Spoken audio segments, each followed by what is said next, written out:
To honor Sonia Khan, a candlelight vigil was held and everyone wore red since it was her favorite color. The wave of red filled the outside of CSAS. Memories were shared, Khan's favorite songs were played, and tears were shed. Sonia was the loudest and brightest personality in the room. She was friends with everybody, whether they knew it or not. She saw the brightest and best in everybody and saw the good in every situation. Grant Moore was one of Sonia Khan's best friends since the age of 14. Moore says not only was she one of his biggest supporters, but everybody's biggest supporter. Anytime he had a tough decision to make in life, he would always run it by Khan. To not have that kind of support going on with big life decisions anymore, not to share those moments with her, and just to have that radiant, positive energy feedback into me that's going to be the biggest. That's where I'm going to feel her absence the most. Moore says since her passing, it's clear to see what kind of impact she had on this community and across the country. Anyone who was just an acquaintance, somebody who just talked to her once, maybe an hour, maybe one weekend a couple days ago or a couple years ago, feels the loss. Not only did she touch people's lives on a personal level, she did it through her camera lens as a photographer. I mean, she was great at telling people's stories. She helped people just find this confidence in themselves that they may not have with her wedding portraits, self-portraits.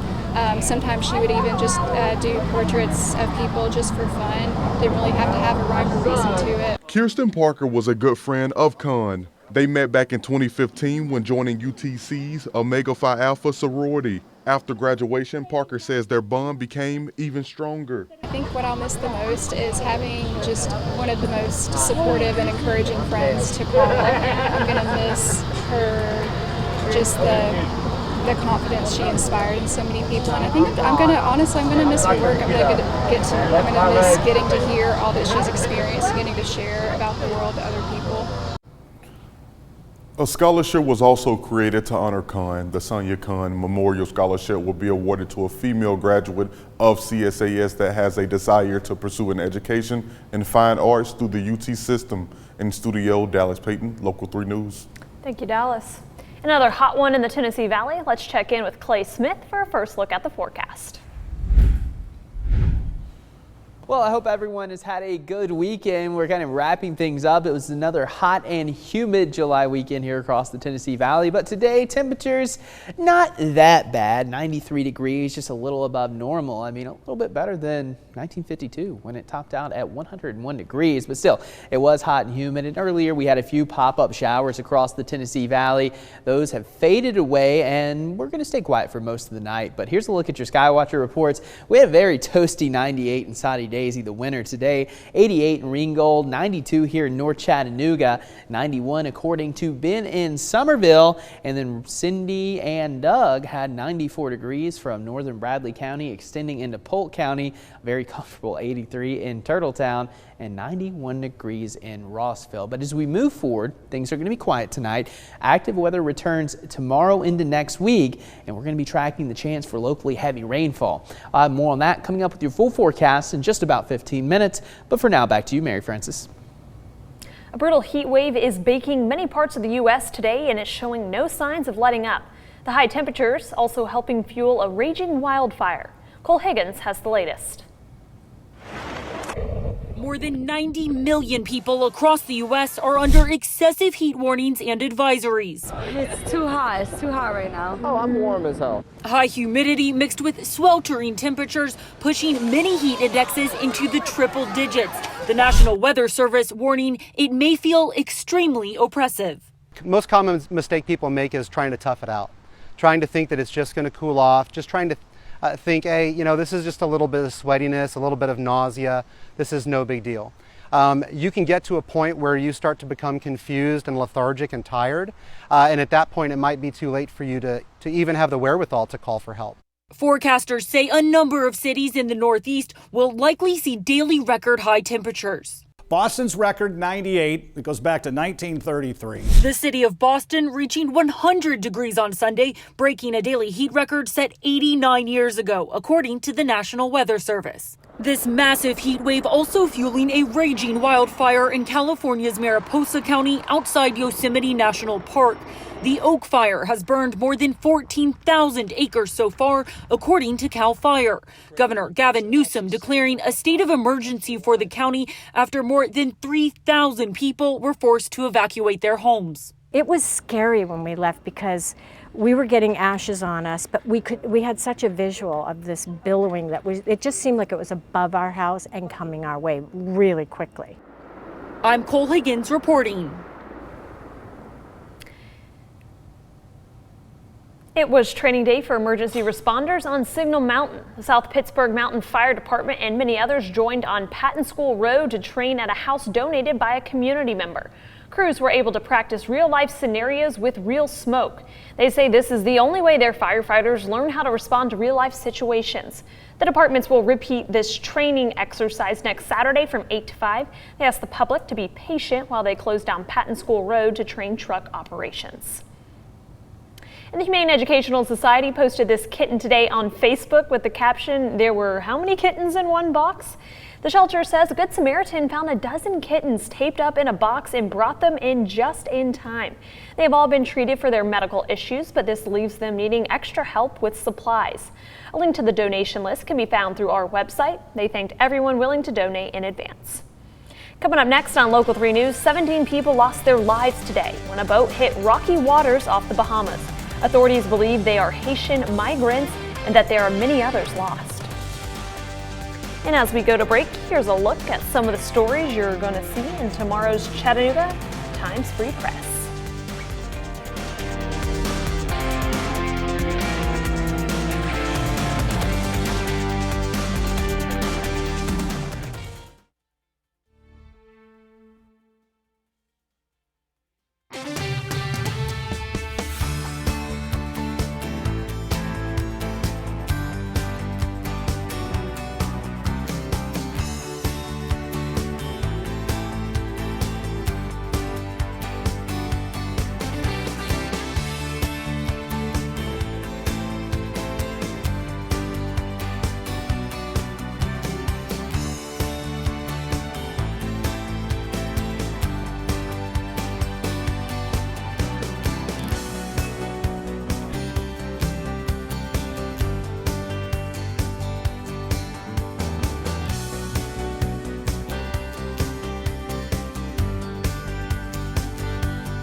Authorities say 17 people are dead and 3 others are in the hospital after a vessel capsized off the Bahamas.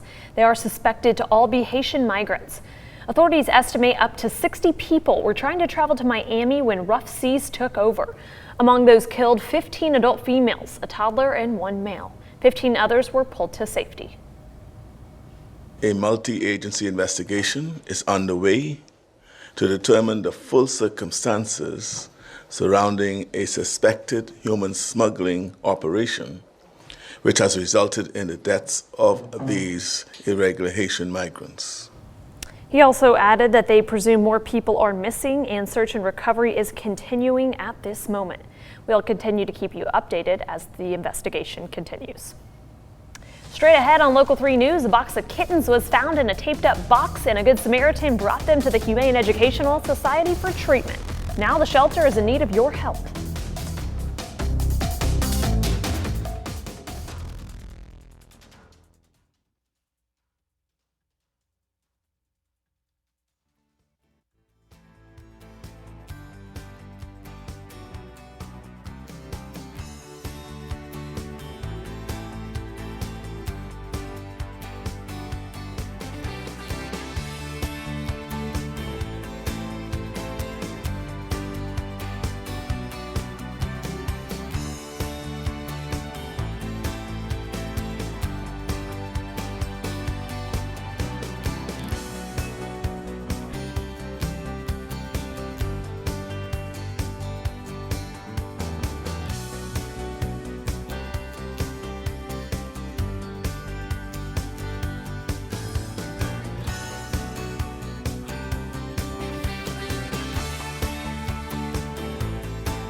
This is Local 3 News Weekend. Two men were arrested yesterday morning when Chattanooga police responded to a large gathering on Tunnel Boulevard. Police say they recognized a car that was recently stolen. When they approached the vehicle, one of the two people inside was under the influence and had a Glock 43 handgun. They identified a second stolen vehicle and another set of car keys that were likely stolen. Both men were charged. One faces unlawful possession of a firearm, possession of stolen property, 2 counts of narcotics for resale, and more. The other was charged with possession of stolen property. And Collegedale residents got an opportunity today to learn about the deep roots of the Native American Indian culture in that area. Families gathered to learn about tribal dancing, food, pottery and crafts, and a variety of music. Mayor Katie Lamb says it's important for the city to look at their history and see what they can discover. Well, if we did not have this opportunity, then I think our citizens of Collegedale would miss out on a lot of our history, because a lot of you can hardly go anywhere in this area without running into something that has something to do with our American history, American Indian culture and heritage here in Collegedale. Multiple people got to share their own family stories from their Native American Indian culture, and organizers say this keeps the culture alive. And as a reminder, you now have less than a week left to early vote in Hamilton County. July 30th, next Saturday, is the last day to do so. So far, over 8,000 people have voted by early or absentee ballot in Hamilton County. For information on where to vote, you can head on over to our website. Election Day is August 4th. It was a hot and humid weekend, but rain may be on the horizon. Clay Smith has a look at the forecast ahead of a new work week.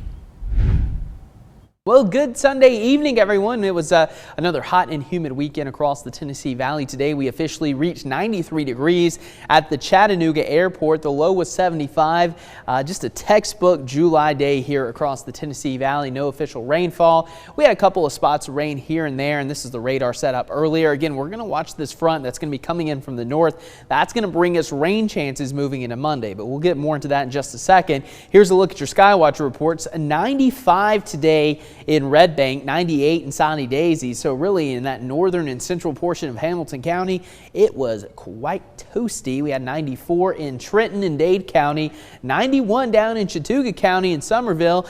And when we take a look across the rest of the region, generally speaking, we ranged anywhere from the low 90s to 80s in some of the higher elevations like Turtletown. So overall, it was another hot day. We had some humidity, but fortunately, for the most part, the heat index actually remained below 100 degrees today, so that's always good news. But as we track out the next couple of hours into early Monday morning, not a lot to talk about. But as you wake up tomorrow, you will notice some clouds starting to thicken up. It's going to be mostly cloudy by lunchtime, and then during the afternoon you get that daytime heating, you get that lift, you get some showers and storms, especially with that front approaching from the north. Notice it becomes relatively widespread as we move into your Monday, and these are going to be slow moving storms, so localized flooding can't be ruled out. And it looks like Monday evening, as we lose the daytime heating, most of the showers kind of wither away. But this is going to be a very active week ahead. We're going to have this front kind of hanging out just to our north. That's going to help spark those daytime showers pretty much every single day. Now, it's going to be very hit or miss what you would expect during the summertime, but there is a pretty good chance you're going to be dodging showers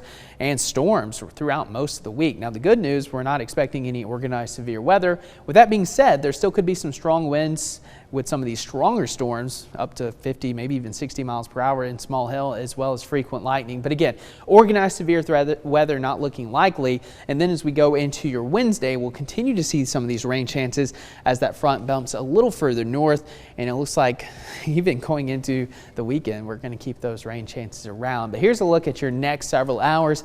Notice by about 8 a.m., we have a 30% chance of rain. I think most of it holds off until after lunchtime, but we'll definitely watch that closely as we kind of wake up for your Monday morning commute. But here's a look at your Futurecast rainfall over the next 48 hours or so. Notice it's going to be highly variable, but some of those areas where you see yellow and even red, that's several inches of rain. So there will be the potential for heavy rain, and that's what we're watching, especially over much of Tennessee, North Georgia, and Northeast Alabama. This yellow shade, that's a slight risk for excessive rainfall Monday into Tuesday morning. So we're going to watch those low-lying areas pretty closely as we move into your Monday and Tuesday, and then we'll continue with the rain chances through the weekend. So here's a look at your 7-day forecast. Again, low 90s through Thursday, 80s by the weekend, and we'll keep rain chances all the way through next Sunday.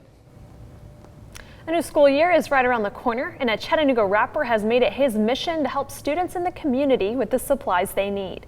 Next Saturday, July 30th, Chattanooga rapper Jamal Hicks, also known by his stage name MCP, is hosting the Children Are Our Future Back to School Supply giveaway. That was a mouthful.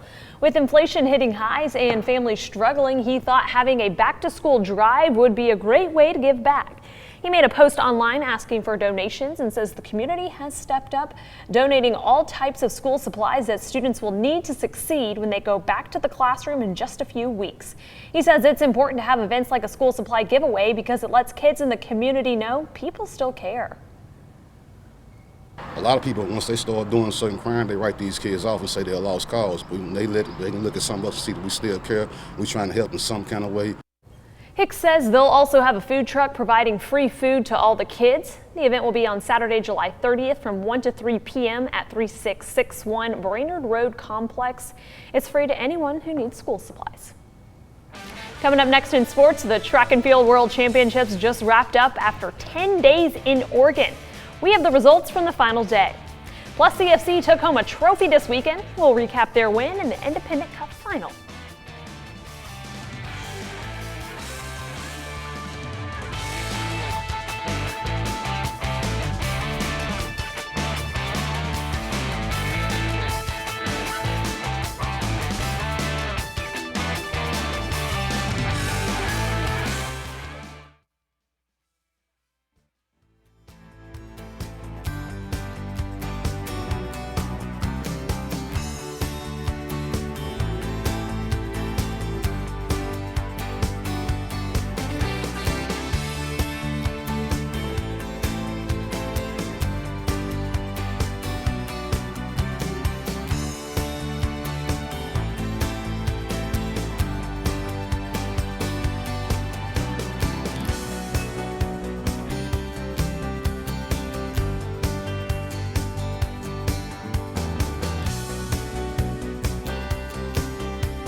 Welcome into sports. The Track and Field World Championships wrapped up their final day in Eugene, Oregon. It has been one heck of a 10-day stretch in the track world. Many champions crowned and many personal bests run. American Sydney McLaughlin has broken her own world record, and the United States women's 4x100 meter relay pulled off the upset and took the gold last night, running a world-leading time of 41 seconds, while the men got upset, getting ousted at the finish line by Canada. Still secure the silver medal, though. And a number of finals were on tap tonight. The men's 5K kicked things off and featured two Americans, and boy was this a gutsy race, especially in the final 2 laps. Norway took the gold with a time of 13 minutes and 9 seconds. America's Grant Fisher was in contention for a medal until the final 100 meters. When he got tripped up and fell back, he still finished in 6th place.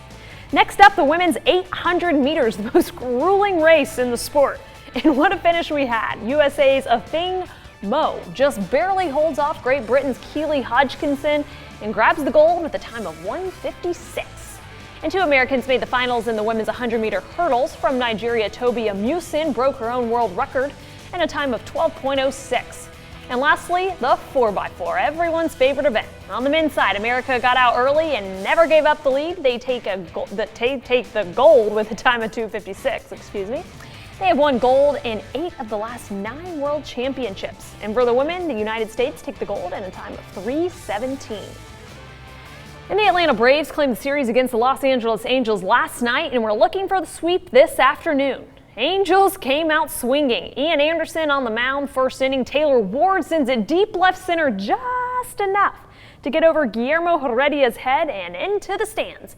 Angels take the early lead. Still first inning, action staying mainly in center field. Max Stacy will get the hit, sending in another run. That was the theme the rest of the inning. Angels took a 5-0 lead after the first. Too big of a hole to climb out of, and the Angels win 9-1. Rough bout for pitcher Ian Anderson. He went 3 innings, giving up 8 hits and 7 runs. Once the first inning kind of happens, you're kind of in battle mode. It's hot out there. I felt like I was grinding from that point on, and that's not a way to pitch. You want to feel like you're in control, and I didn't really feel much of that today. It's frustrating. You want to go out there and put out a good performance today and follow what the other 2 guys did, and obviously wasn't able to do that. I feel like our bullpen did a tremendous job again. Up next for the Braves is a 3-game series with the Phillies. First game Monday, 7:05. Max Fried is expected to get the start. And the Chattanooga Lookout struggles continue. They were in town all weekend, and this afternoon they were looking for their first win of the series against the Tennessee Smokies. Eduardo Salazar got the start on the mound. The final was 7-2. Lookouts do not win. They have tomorrow off and will stay home Tuesday through next Sunday for a series with the Trash Pandas. And the Chattanooga Football Club extended their unbeaten streak last night after fending off Club de Leon FC, claiming their first trophy of the season, winning the Independent Cup. It was blazing hot last night, but the boys in blue just kept at it. In the 16th minute, Colin Stripling gets on the end of a serve to find the back of the net. An error in the opponent's territory leads to an easy Club de Leon goal just 2 minutes later. Marcus Nagelstad finds the back of the net on a set piece just before the half to go into the locker room tied at 2s. Taylor Gray nets the game winner in the 82nd minute to give the boys in blue the win. Next up in league play is a match with Maryland Bobcats FC at home on Saturday, August 6th. And after a full 90 in East Ridge last night, the score remained deadlocked at 0. The Chattanooga Red Wolves at least left the match with 1 point, which I guess is better than none. They had several chances down the stretch, but were unable to capitalize on any of them and settled for a 0-0 draw. The tie dropped them a couple of places in the standings. Red Wolves were without their head coach Jimmy Obleda, who was suspended by the USL on Friday following allegations of misconduct. Next up is a trip to Nebraska for a tilt with Union Omaha next Saturday. The time has not been announced yet. All right, that'll do it for sports. Let's check back in with meteorologist Clay Smith, who has a last look at the forecast before we head out tomorrow for a new work week. Taking one final look at your weather on this Sunday night. Temperature is going to continue falling into the 70s. Overnight, a few locations dropping down into the 60s. Cloud cover starts to thicken right around daybreak on Monday. And then we're going to be tracking out the potential for scattered showers beginning around lunchtime and continuing throughout your Monday. So have that rain gear ready and be sure to tune in from 4:30 to 7. Meteorologist Allison Pryor will have the latest. Have a great upcoming week. Alrighty, thank you, Clay. Not necessarily looking forward to that rain, but I guess some people might, considering all the hot temperatures. Thank you so much for watching Local 3 News at 11. We'll be back bright and early. Of course, be sure to follow us online at local3news.com. You can also follow our Twitter, Facebook, or Instagram pages. We'll see you bright and early tomorrow morning at 4:30.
Welcome into your morning sports segment. I'm Mary Frances Hoots. The Track and Field World Championships wrapped up their final day in Eugene, Oregon, and it has been one heck of a 10-day stretch in the track world. Many champions crowned and many personal bests run. American Sydney McLaughlin has broken her own world record, and the United States women's 4x100 meter relay pulled off the upset and took the gold on Saturday night, running a world-leading time of 41 seconds. While the men got upset, getting ousted at the finish line by Canada. Still secured the silver medal, though. And a number of finals were on tap Sunday night. The men's 5K kicked things off and featured two Americans. And boy, was this a gutsy race, especially in the final 2 laps. Norway took the gold with a time of 13 minutes and 9 seconds. America's Grant Fisher was in contention for a medal until the final 100 meters. When he got tripped up and fell back, he still finished in 6th place. Next up, we had the women's 800 meters, the most grueling race in the sport. And what a finish we had. USA's Athene Moe just barely holds off Great Britain's Keely Hodgkinson and grabs the gold with a time of 1:56. 2 Americans made the finals in the women's 100-meter hurdles. From Nigeria, Tobi Amusan broke her own world record in a time of 12:06. And lastly, the 4x4, everybody's favorite race. On the men's side, America got out early and never gave up the lead. They take the gold with a time of 2:56. They have won gold in 8 of the last 9 world championships. And for the women, the United States also took the gold in a time of 3:17. And the Chattanooga Football Club extended their unbeaten streak after fending off Club de Leon FC, claiming their first trophy of the season, winning the Independent Cup. It was blazing hot on Saturday, but the boys in blue just kept at it. In the 16th minute, Colin Stripling gets on the end of a serve to find the back of the net. An error in the opponent's territory leads to an easy Club de Leon goal just 2 minutes later. Marcus Knackelstead finds the back of the net on a set piece just before the half to go into the locker room, tied at 2s. Taylor Gray nets the game winner in the 82nd minute to give the boys in blue the win. Next up in league play is a match with Maryland Bobcats FC at home on Saturday, August 6th. Clearly, there is never a shortage of soccer in the Scenic City in the summertime. Thanks so much for tuning in. Y'all have a great day.